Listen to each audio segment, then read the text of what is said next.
There exists a category of cars, not a place, not a building, not a literal garage, but a phenomenon I call the forbidden garage. A collection of machines that somehow ended up in Kenya, but never made it to the United States. Not because they are rare, not because they are exotic, but because the US legally cannot have them. Ferrari Daytona SP3, armored Pullman limousines, right and drive hypercars that would cause an American to ask, why is the steering wheel on the wrong side? And then immediately walk into a pole.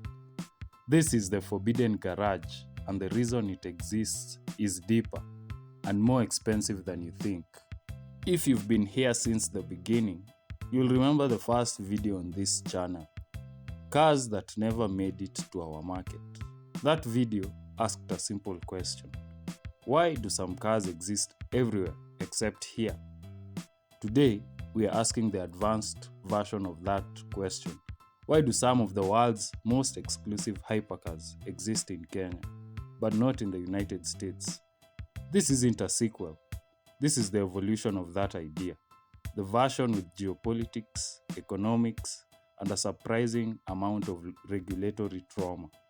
To understand why Kenya gets hypercars America can't have, we need to go back to the oil crisis. Because the oil crisis didn't just change cars, it changed car laws. America responded with emission standards, crash tests, safety regulations, airbag requirements, bumper height laws, headlight alignment rules, and a general belief that fans should be federally supervised. Meanwhile, Kenya responded with, is it right-hand drive? Does it move? Okay, bring it. The oil crisis created two automotive universes. The United States, where cars must pass 47 layers of certification. Kenya, where cars must pass, does it fit on the ship? This divergence is the origin of the forbidden garage. Kenya is a right-hand drive country. America is left-hand drive. This sounds trivial. It is not trivial. To an American, right-hand drive is basically witchcraft. They look at a right-hand drive car the way a cat looks at a cucumber with suspicion, confusion, and a faint sense of betrayal. But the real twist is this. Kenya's car market is globally open. It accepts Japanese domestic market luxury, Middle East spec hypercars, European special editions, limited run exotics, cars that exist in quantities smaller than some endangered species. Meanwhile, the US market is closed, regulated, homologated, and allergic to anything that doesn't come with a 600-page compliance binder. Kenya is the global buffet. America is the gluten-free tasting menu. Here's where the depth kicks in. The US Federal Motor Vehicle Safety Standards require specific crash structures, specific airbag systems, specific lighting patterns, specific bumper heights, specific emission systems, specific everything. If a car doesn't meet these standards, it cannot be sold, not shouldn't, not probably not, cannot. Then there's the EPA emissions. The US requires catalytic converters that could double as small nuclear reactors. NHTSA compliance.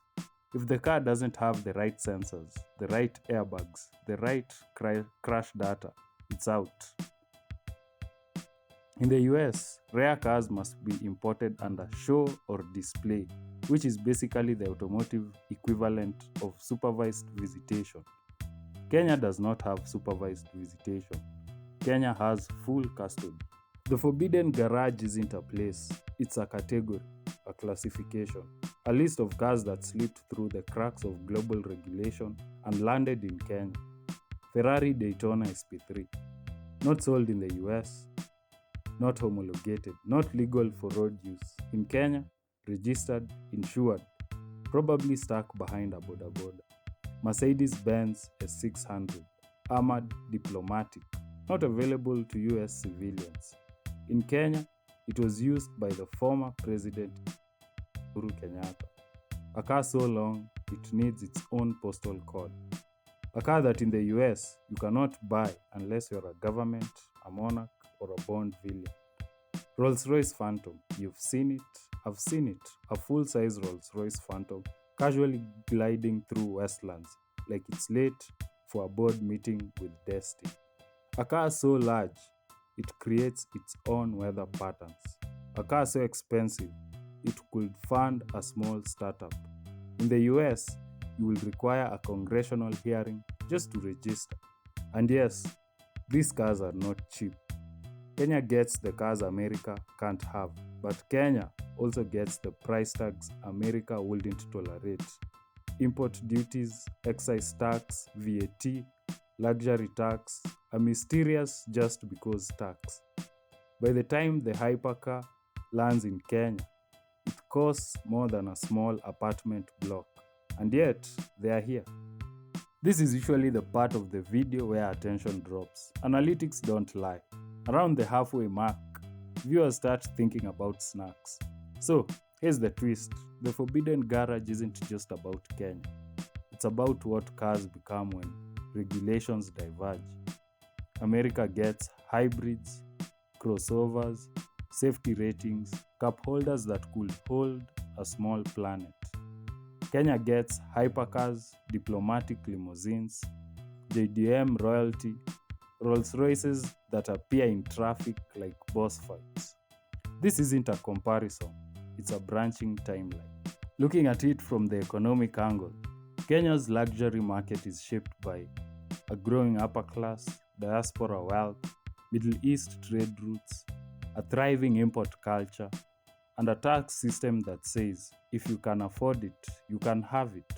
Meanwhile, the US market is shaped by corporate lobbying, safety litigation, emissions politics, and a belief that every car should survive a collision with a moose. Kenya's market is open. America's market is fortified.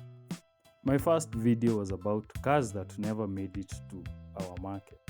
This video is about cars that never made it to America's market, but somehow ended up in Kenya. It's the same theme, but the stakes are higher, the cars are rarer, and the regulations are significantly more dramatic. This is the full circle, the evolution of the idea, the upgraded version of the channel's original premise. So, the next time you see a hypercar in Nairobi, a Daytona SP3, a Pullman Guard, or a Rolls-Royce Phantom gliding past like it's late for a meeting with destiny, remember, it's not an accident, it's not a loophole. It's the result of a global automotive ecosystem shaped by oil crises, regulations, geography, economics, and a country that said, if it has wheels and a steering wheel on the right side, bring it. This is the Forbidden Garage, not a place, but a category. And now you know why it exists.